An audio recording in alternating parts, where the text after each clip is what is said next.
All right. Hey, YouTube, I'm Lucky, and this next weekly reset, the Grandmaster Nightfalls are returning to Destiny 2. Now, I'm going to make you this video for you. It's going to be a complete guide for Hunter, Titan, Warlock, every class, every weapon, every armor piece, every mod on your armor piece, everything you need to know, okay? So that way you're going to be ready for these Grandmasters. This is the most challenging activity. If you think you're going to go in there with your steady hand and your foe enter, you are going to get stomped into the ground, okay? Trust me, you don't want to go in there when you're not ready, all right? At the very minimum, you do have to be 1335 power. So that's going to be your gear score plus your artifact score combined, and that will help you to get into the activity. But if you're not there, don't stress. You can definitely make up for it. You can, beat bounties. You can get your gear score up, etc. And you might be closer than you think. Make sure you go to dim and click maximize power and see how far you are, because you could be a lot closer than you realize. Now, that being set aside, when Tuesday comes, you're 1335 power. You've got 2 other teammates. If you need to find some teammates, use my Discord, use the LFG section, find yourself some teammates, get in there, get to beating this activity. It's going to be tough at first, right? When you first go into the Grandmasters, you're not going in to stomp through that, all right? You're going in that with a survivability build, and that's what I'm going to cover is first the survivability build. After you've beaten it 3 or 4 times, and you've got a solid team maybe, solid teammates, then you can go for the stomp builds, and we'll go over that as well. Before we get into that, though, my first build we're going to go over is going to be on my Hunter. This is going to be the class I'm going to go in with on Tuesday. I'm going to be using Bottom Tree, okay? I'm going to be using Vortex, Gambler's Dodge, Triple Jump, and I am definitely using these Ant Swifts. I'll get to that in just a minute, though. As far as weapons go, we're going to be speccing out our weapons, especially for champions, of course, because that's what's the most important part. It's not about efficient ad clear like it is in like strikes and lower end PvE. We're in high end PvE now, where it's all about taking care of champions, using your power and using your special efficiently, using your primary ammo only to clear ads, pretty much. So as far as champions go, you're going to be wanting to use this unstoppable grenade launcher for the unstoppables. It's definitely the strongest. You can use a special ammo grenade launcher. You can use salvo. You can use the kinetic one. You can use a variety of different grenade launchers if you want. I'm just going to stick to Anarchy overall because it's just such a solid grenade launcher. I mean, it puts in work, and the fact that you can throw some unstoppable on it is amazing. And you get breach and clear. You need to put this mod on pretty much on all your characters. Titan, Hunter, Warlock, it doesn't matter. You pretty much need to have this mod on at all times if you don't already have it on, which you probably do. All right, let's be honest. If you haven't been using this, you've been throwing, but now here's your PSA. Put this on. Never take it off until the season's over.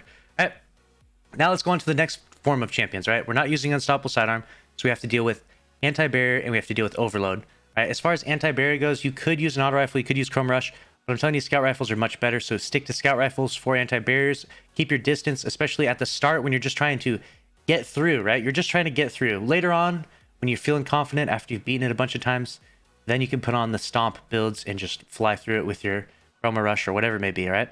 And then for overload as well, you could use overload SMG, but just stick to overload hand cannon. Keep a little bit more distance than you normally would, right? Now that we have that out of the way, let's go over the weapons I have on my character right here. The build that I will be going in with will be this exact build.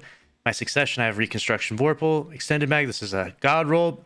I have a Posterity with Reconstruction, One for All, and then an Anarchy, of course, right? That's my go-to build. If for whatever reason the champions are different, I might change things up, right? I have the hand cannon on because of overload, but maybe if there's anti-barriers, I'll do that. Or maybe if there's no unstoppables, maybe I'll go a different route. Maybe I'll throw on this and throw on this. We can mix things up quite a bit, okay? But overall, all of these weapons have a ton of strengths to them, and I will definitely go briefly over which weapons are super strong. All right, Fatebringer, we've got Explosive Payload Kill Clip. I talked about this. This is like double damage perks, double damage boosting perks. And Kill Clip is amazing. Frenzy would technically be a little better, I think, but Kill Clip will do. And this is definitely one of the go-to weapons. Great for overload, great for ad clear. This is going to be solid for doing Grandmasters. The 7 Seraph Officer Revolver is going to be awesome. That time payloads that bug damage, and you can create Warmind cells. This is Nug's Bird. I mean, do I even need to explain why this is good for Grandmasters? You get the ×4 charge shot. Of course, you already have the Callus beat, I hope. And you just absolutely destroy things. Now, Night's Watch and Hung Jury, I put both these up there just as like, hey, give these a try if you haven't yet. If you need to kill a barrier from distance, break that shield. This will get you at a safe distance.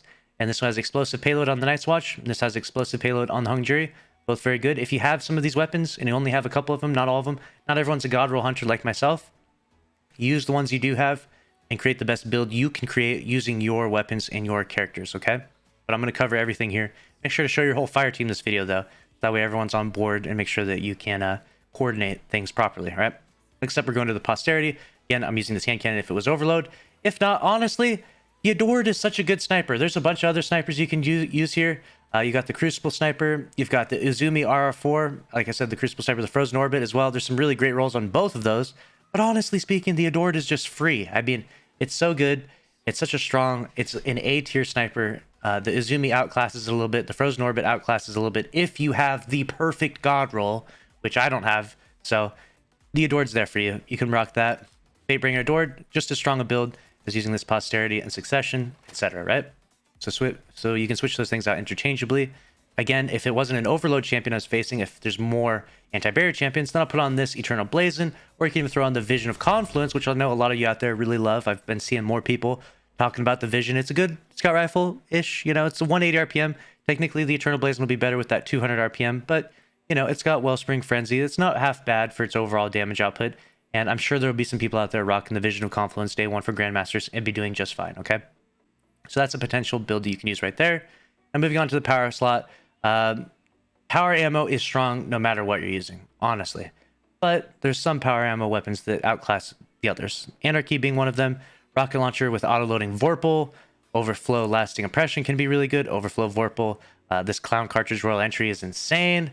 Again, another auto-loading Vorpal Sleepless. And the Xenophage is always a workhorse, okay? So you can always go to those. If you haven't gotten a God Rolled Rocket like one of those, just stick to the Anarchy, stick to the Xenophage. You'll be fine, okay? The Anarchy with Breach and Clear and Unstoppable Grenade Launcher is going to do just fine. You know, you might get bored of using Anarchy for so much, or for so long, and so often, rather, but it is what it is. It's so super strong. Now we need to get to the important part, okay? These mods, this is what you're going to want on your Hunter, your Titan, and your Warlock, okay? And this subclass, we're going to talk about this in a minute when we go to the Stomping, okay?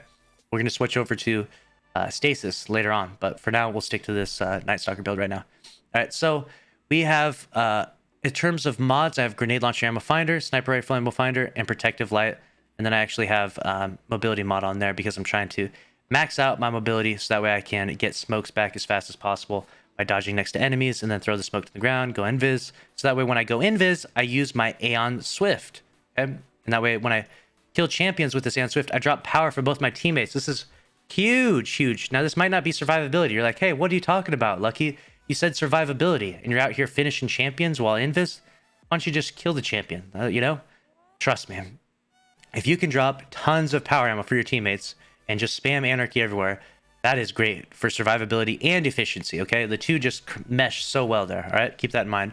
Now in terms of mods, I am using Protective Light. Make sure you put this mod on. Trust me, you'll thank me later if you do. Put this mod on, but you need to make sure you have the ability to get charged with light. So I got Shield Break Charge here, so I'm gonna break some shields. I got Overload Hand Cannon, Unstoppable Grenade Launcher like we talked about. And then on your chest piece, this one's really big. Make sure whatever enemy type is shooting the most at you, Scions, whatever it may be, if they're shooting Arc, Solar, or Void, have Solar Damage Resist. If there's snipers on the map, put a Sniper Damage Resist right on this as well. If the boss shoots quite a bit and the boss is troublesome, make sure to put Concussive Dampener. Generally, that works well for most bosses. And I do have Taking Charge on, so that way I can get charged with light. So I've got Taking Charge, Shield Break Charge, and then Protective Light, so that way I get charged with light, and then the Protective Light saves me when I get my shields broken. On to the next one. Now, these are some of the most important ones, so listen closely, please. All right? You need to have some recuperation on, okay? Replenish health each time you picked up an Orb of Power. This is huge, all right? You're going to get shot. You're going to get brought to one shot regularly. You need Healing Wrist for your Warlock, obviously, but sometimes that's not going to be there, and just picking up a little orb on the ground gives you a giant chunk of health. Recuperation is amazing for Grandmasters. When it comes to survivability, Recuperation is a go-to perk. You definitely want to have this one. I've got Grenade Launcher Scavenger on, and I've got Supercharged on, so that way I can get Charged with Light ×4 when I pick up those orbs. On to the last one, we have Reach and Clear and Healthy Finisher. Now, the reason why I have Healthy Finisher on, this is probably only something you're going to need on your Hunters, is because I'm going to be doing a buck-ton load of finishers because of this right here, because of the Aeons. Because I'm going to be dropping a ton of power after my teammates. So I'm going to try and finish pretty much every champion there is. And I don't want to die when I do that, so I'm putting on Healthy Finisher, okay? Hopefully I don't get shot while I'm doing it, because pretty much just die to everything, but keep that in mind. So that's my Hunter build overall, okay?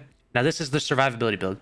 After you've done the survivability thing, then you can move on to the next thing, and you've cleared it 3, 4, 5 times. You can go on to using Stasis, and that can be really strong. We'll talk about that combination with other builds right now. First, we're going to go over to the other characters, though. So we did Hunter, now we're going to go to Titan. All right, now Titan, I know everyone wants to use a missile and they want to use the crash chest piece. And I'm saying that's really good. I'm not arguing with you there. But to start off with survivability, this Middle Tree Sentinel with Ursa's is just go-to. And all the mods are the same. Everything else is the same as I talked about before. The weapons, everything's the same. Just synergize with your teammates, you know? If there's a lot of barriers, do 2 barriers and 1 overload or vice versa, whatever it may be, right? Keep that in mind. This is a great survivability build. Once you've already beaten it a few times, though, then swap it over and put that cuirass on. And, of course, run through the activity much more faster and efficiently. But I always prioritize survivability at first because sometimes these Grandmasters are really tough. There's crazy new modifiers that can be involved in all sorts of stuff, right? Grounded is on all of a sudden, and it's miserable at times. So now we're on the Warlock. We're going to use Well of Radiance. I mean, there's not really nothing too special here. Well of Radiance in your Phoenix Protocol. This should be your standard build. All the mods are the exact same. The only one you might change is maybe like you don't really need Healthy Finisher on your Warlock or your Titan if you have a Hunter that's doing finishers with Aeons, so keep that in mind. But this is definitely going to be your go-to survivability build. After you've already ran through it a few times, Chaos, of course, take that off, put those on, and run at the ads and just mow them down, right? So keep that in mind. This is really good. You can use Stasis as well. It's actually pretty good on Warlock, but the Chaos is going to be really nasty for you. So that is going to be my complete Grandmaster guide. I hope you found that helpful. If you have any questions, feel free to ask in the comment section below. I'll try to respond to a few of them. And if you get your comment missed, come to my live stream and ask me. I'll answer anything, I promise. I'm always reading the chat at least as often as I can when I'm streaming. And I do Q&As at the end of each stream. So hopefully this will help you conquer this season and get some God-rolled adept weapons out there. Best of luck to you. Make sure to subscribe with notifications on if you enjoyed the video. Smash the like button. I'll see you in the next one. Thanks for watching. Later.